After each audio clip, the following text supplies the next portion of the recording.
Hey guys, Dr. Childs here.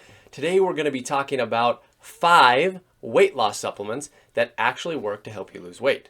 Okay, I'm not talking about the gimmicky sort of supplements which you see marketed around all over the place. I'm talking about supplements which help to fight the root cause of obesity and help your body burn fat by adjusting and manipulating certain factors in physiology in your body. Okay, if you don't know me, I'm Dr. Childs. I'm an internist.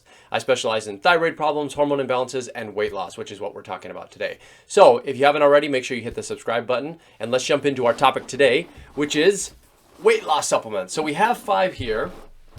I'm going to break these down. I'm going to talk about the specifics involved in each of these and how and why they're going to be effective. Because as you look through these, they're probably going to be a little bit different than what you think about when you think about weight loss supplements. But I can guarantee you that they have the potential to work. Notice I said potential here because it depends on how you're using them and what's going on in your body. Okay. So before we jump into this, I just want to say you absolutely need to be using supplements in addition to diet and exercise if you have any hope of losing weight. If you think you're just going to take a random weight loss supplement and drop and shed 20 or 30 pounds, you got something else coming because that's just not how it works in the body. But if you do these things in conjunction with other therapies, that's where you hit the sweet spot and that's how you manipulate your hormones, which helps you lose weight. So let's talk about each of these things and how they actually work. By the way, for each of these, I'll give you the recommended products. I'll also talk about dosages because both of those things are very important here.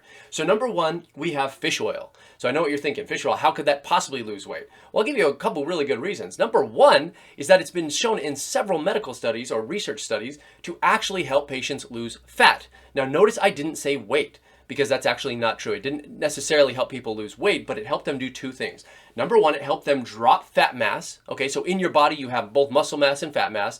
And when most people think to themselves, hey, I want to lose weight, what they're really thinking is, I want to lose fat. I want less fat on my body. Now, what's interesting is 2 things happen when you take fish oil. Number 1, you lose fat, which is awesome. And number 2, you gain muscle mass. Okay, so the result of losing and gaining simultaneously usually keeps the weight somewhat steady. Okay, now most people think, oh, well, I got to drop the weight in order to lose my weight and reach my goal. No, not necessarily true. You can actually maintain your weight as long as you're building muscle mass in the process, and that's what fish oil does. Now, the caveat here is that you have to use a high dose and you have to use the right ratios of EPA and DHA. Okay, so those 2 things are very, very important. Now, for weight loss, the dose that I generally recommend is 2 to 3 grams. Notice I said grams, not milligrams. We're talking fairly high doses here. This is actually the dose I recommend for depression as well, by the way. But anyway, you need to be using about 2 to 3 grams per day. Now, you can use certain types of fish oil, which are very potent, and you don't necessarily have to get up to this range if you're using a more potent fish oil. But generally, you're going to be needing to use that higher dose for a sustained period of time, usually 3 to 6 months. Also, fish oil is going to help drop inflammation, which is really helpful for reversing hormone imbalances like insulin resistance and so on. So very important that you use this, and you need to stay on it for a sustained period of time, again, with diet and exercise. So that's number 1. Number 2 is another really interesting one, and that's called berberine. Now, berberine is a plant alkaloid, so it's more of like a botanical ingredient. When we talk about fish oil, like this is coming from an animal, right? It's coming from fish. Whereas berberine comes from a plant, so it's a plant alkaloid. And really one of the most effective reasons, or one of the reasons that berberine is so effective at helping people with weight loss is because it's really good at dropping both insulin and blood sugar.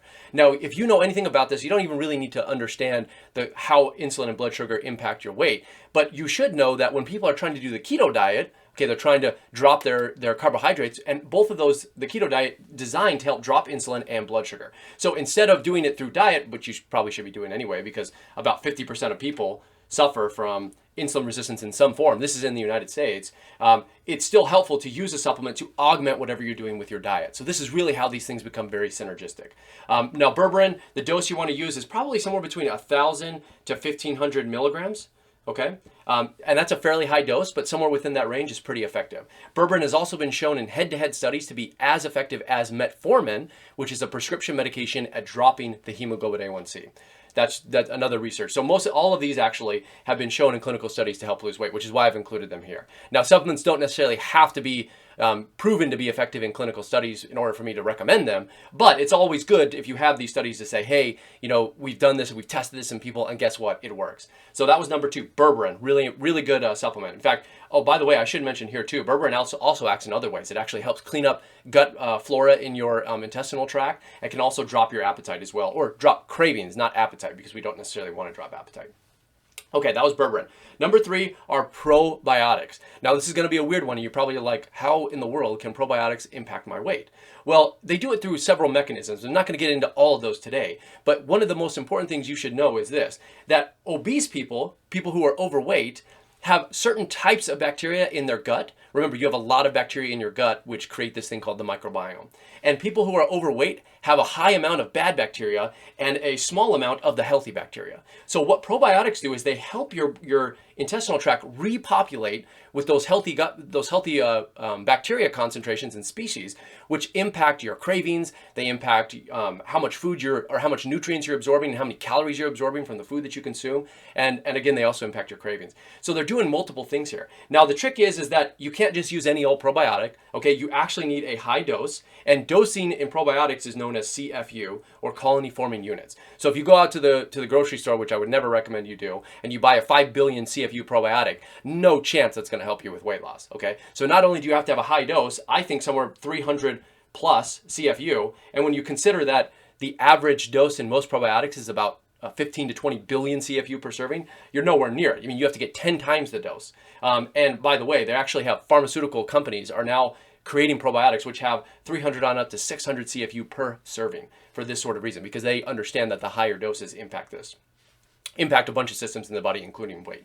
And so if you want to use probiotics for weight loss, there are 4 species that I've recommended here, which have been really well studied, and these are the species you want to be taking in your probiotic if you want to do it for weight loss. So that's L. gasseri, L. raminosus, Bifidobacterium lactis, and L. casei. Okay, so these are the 4 that pretty much have to be in there. Yes, you can get some results with other ones, but if you're really serious about using probiotics to help you with weight, these are the ones you want to get. And again, you really need that high dose, 300 plus CFU per serving. Don't even think about trying to get this effect. You're going to call me a liar if you go to the grocery store and get it. And that's only because you're not listening to my recommendation here on the dose or on the species concentration. Both of those things are very important. Okay, that's number 3. Number 4 is protein powder. Okay, I think most people understand protein powder can be potentially beneficial for your weight. It's doing a bunch of things. Number 1, it's providing your body with protein, which helps lower cravings for foods. It's also helping your body build muscle mass. And if you have more muscle mass, you have a higher metabolism, which means you burn more calories, you have more energy, and you're going to lose more weight, right? I think everybody sort of understands that. But the one thing I want to focus on here is, in my opinion, there's sort of a controversy, I guess you could call it, between what type of protein powder you should use, and that is whether you should use plant-based protein powder or animal-based protein powder. Now, I'm going to tell you here that I believe that plant-based protein powder is ideal if you're trying to lose weight. Now, the difference between plant and animal protein powder is that plant protein powder tends to be absorbed a little more rapidly into the system, into your intestinal tract. So it's available for use really rapidly, very quickly. Compare that to animal protein, which takes a little bit longer to break down. The absorption is a little bit slower. Now, some people will say, they'll make the argument that, well, if you use animal protein, then it requires more energy for your body to break it down. Therefore, you're burning more calories just to get it into your body. Now, there might be some truth to that, although we don't know. That's probably minimal in terms of its effect. However, plant-based protein powder gets into your body faster. It makes you feel satiated, which means you're not likely to have certain food cravings, and it's going to help keep your calories the way that you want it. So if you don't have those calories, instead of consuming too much, you're going to be right on the money. Okay, so that's why I really like protein powder. My recommendation is to use plant-based protein powder. And again, I've used both. I've had patients on both, but just in my experience, plant-based seems to edge out animal protein for most people. So that's just my opinion. Also, furthermore, a lot of people do react to whey protein because of it's animal-based, and some people have some allergies to the proteins found within them. So just take that for what it's worth. That's number 4, protein powder. Number 5 is caffeine. Okay, so I have to be really careful talking about caffeine, because there's going to be a lot of you here who are probably already using caffeine in things like coffee. And I would say if you're using caffeine in that way, yes, it might be a relatively good appetite suppressant, and maybe you need it for energy, but there's a fine line between using and abusing caffeine. Okay, so you have to be really careful on how you use it. Now, the dosage for caffeine, I would say, is probably somewhere between 40 to 60 milligrams per day. Okay, now cups of coffee, I usually have 100 plus. It really depends. If you get a couple extra shots, I mean, you could easily get up even potentially higher. So I think most coffee has too much. I'm talking about a lower and more sustained rate of caffeine, which does a couple things in your body that you want to have happen. The first is that it helps reduce the cravings for certain foods that you might be having. So it will prevent you from having cravings for sugar. It might prevent you from having cravings for pastries, things that you know you shouldn't be eating, processed foods, and so on. So that's one thing you don't want to do. The second thing though is it can be beneficial in increasing your energy levels. So if you're going to use it right before working out, or if you're going to use it first thing in the morning to get you up and get your energy and your blood pumping, then it can have benefit in helping you burn more calories as you're doing your workout. So it can be useful in that way. I don't really like, I'm very hesitant to recommend this though, however, because again, it's really easy to abuse it if you're using that 100 plus range of caffeine. People, if you're consuming energy drinks, if you're consuming coffee or multiple cups per day, you probably are getting to the point where it might be harmful and not necessarily beneficial. However, I do need to mention it here because it can be used. But like I said, you need to use it in moderation. Most of the time when I have people use it, I'll have them use it on fasting days just to give them that extra energy, or in a lower dose, a more sustained dose, just for their pre-workout to get a little bit more energy while they're doing their workout. So, by the way, these are the 5 things that we have here. I want you to leave a comment below and tell me if you've used any of these and if you've had success with them. And if so, just say a little bit about your story because I'm really interested to hear that. Now, I also want you to know this is not a complete list. Okay, there are many other supplements that I will recommend depending on what's going on in the body. In fact, maybe I'll make a part 2 of just general weight loss supplements, but they're supplements that you can take to target leptin resistance, to target insulin resistance, to help curb sugar cravings and so on. So there's different categories of supplements you can be using, but these work exceptionally well. I think it's just a general sort of way if you want to lose weight. So leave your comments below if you've used them before. I'm really interested to hear, and otherwise I'll see you guys in the next one.